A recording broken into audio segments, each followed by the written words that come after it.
Baik, Assalamualaikum warahmatullahi wabarakatuh. Di sini kami dari kelompok 5 akan mempresentasikan demonstrasi kode dari proyek UTS ML kami.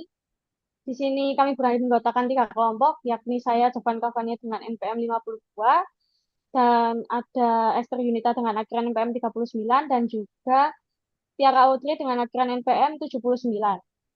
Di sini untuk bagian awal akan dijelaskan oleh teman saya. Baik, pada tahap awal kami melakukan load dataset breast cancer Wisconsin menggunakan Pandas, di mana dataset ini berisi data klinis sel yang digunakan untuk mengklasifikasikan tumor menjadi benign dan malignan. Lalu selanjutnya kami mengecek tipe data untuk memastikan semua fitur sudah sesuai, terutama fitur numerik yang akan digunakan dalam analisis. Lalu masuk ke data cleaning, di mana pada tahap cleaning ini kami menemukan adanya nilai tanda tanya pada kolom bernukleoli, sehingga kami ubah menjadi none dan dikonversikan ke numerik agar bisa diproses lebih lanjut. Setelah itu kami melakukan penghitungan statistik deskriptif seperti mean, median, standar deviasi, nilai minimum, dan nilai maksimum untuk memahami karakteristik datanya. Kemudian kami eh, menunjukkan distribusi fitur klinis menggunakan histogram dan KDE. Terlihat bahwa sebagian besar fitur itu memiliki distribusi Rex keyword, di mana nilai rendah itu lebih dominan dibandingkan nilai tinggi. Kemudian kami juga melakukan distribusi kelas untuk menunjukkan bahwa data tidak sepenuhnya seimbang, di mana kelas benign lebih banyak dibandingkan malignannya. Kemudian kami melakukan juga korelasi fitur, di mana heatmap ini menunjukkan korelasi antar fitur medisnya. Fitur seperti SAS uniformity, shape uniformity, dan Bernet nucleoli memiliki korelasi tinggi dengan kelas. Artinya fitur-fitur ini sangat berpengaruh dalam prediksi kanker. Kemudian kami menggunakan boxplot untuk membandingkan distribusi tiap fitur antar kelas benign dan malignannya. Terlihat bahwa nilai fitur pada kelas malignan cenderung lebih tinggi. Perbedaan distribusi ini cukup jelas menunjukkan bahwa fitur-fitur tersebut mampu membedakan kedua kelas. Baik, untuk bagian selanjutnya, di sini sebelum masuk ke pemodelan, tahap yang dilakukan sebelum untuk masuk ke pemodelan adalah memastikan kualitas data.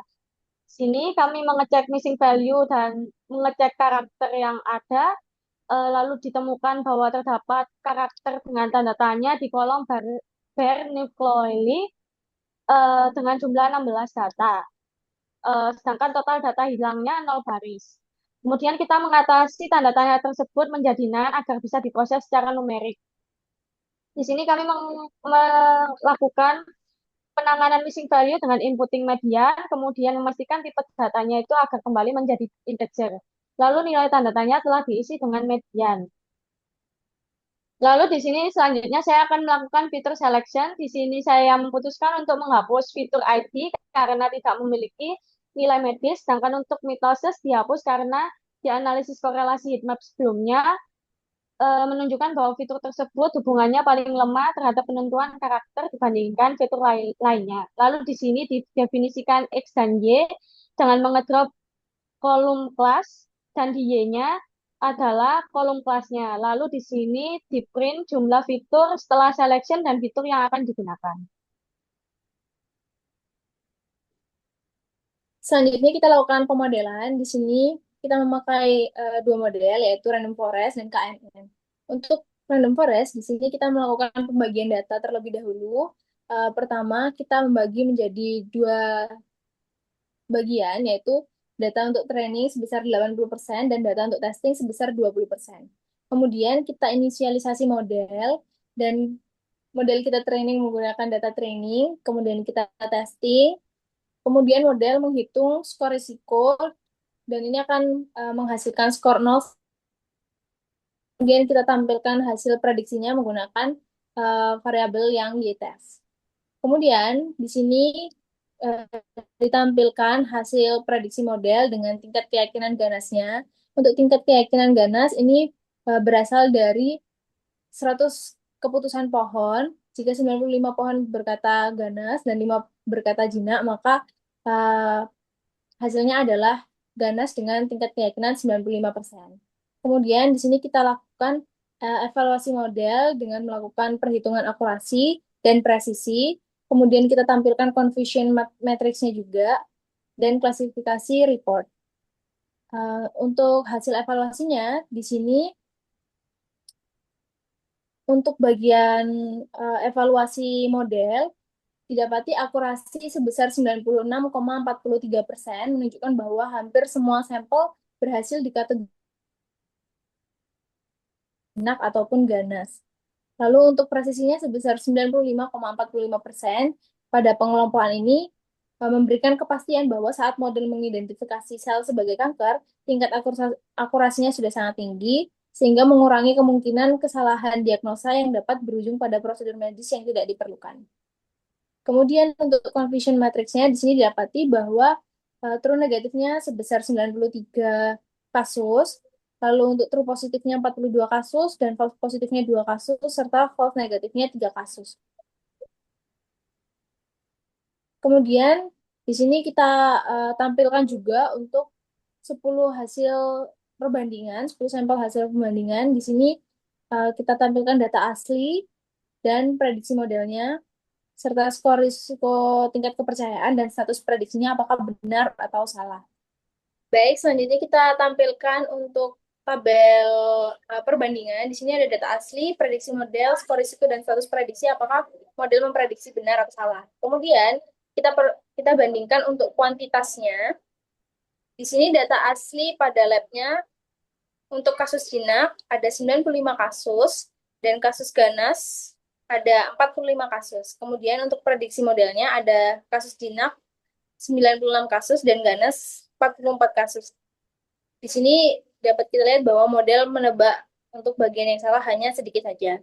Kemudian kita tampilkan fitur importance dan di sini kita dapat lihat bahwa fitur yang paling berpengaruh terhadap jinak ataupun ganasnya suatu kanker ada di size uniformity dan shape uniformity. Baik, selanjutnya saya akan menjelaskan tentang KNN. Di sini pertama-tama kita lakukan scaling terlebih dahulu karena KNN bekerja berdasarkan perhitungan jarak sehingga memerlukan scaling, lalu menginisialisasi ekstrim dan ekstesnya, lalu memproses pencarian nilai terbaiknya untuk menghasilkan akurasi presisi recall tertinggi. Setelah mendapatkan nilai K terbaik, di sini kami mengambil nilai K terbaiknya yaitu nilai 3. Dan di sini model berhasil mencapai akurasi dan recall 97,86 dan 95,56. Kemudian di sini menjelaskan tentang classification report. Di sini masih bisa dilihat bahwa akurasinya sekitar 98, pembulatan dari 97,86. Lalu di sini untuk presisi dan recall-nya 98 dan juga 96. Lalu di sini mencoba untuk probabilitas KNN-nya karena di sini KNN itu rapat dengan sesuai dengan K optimalnya, dia menyesuaikan dengan K optimal yang kita pilih sehingga hasilnya lebih kaku daripada random forest. Lalu untuk hasil confusion matrixnya seperti berikut. Sekian dari kami. Wassalamualaikum warahmatullahi wabarakatuh.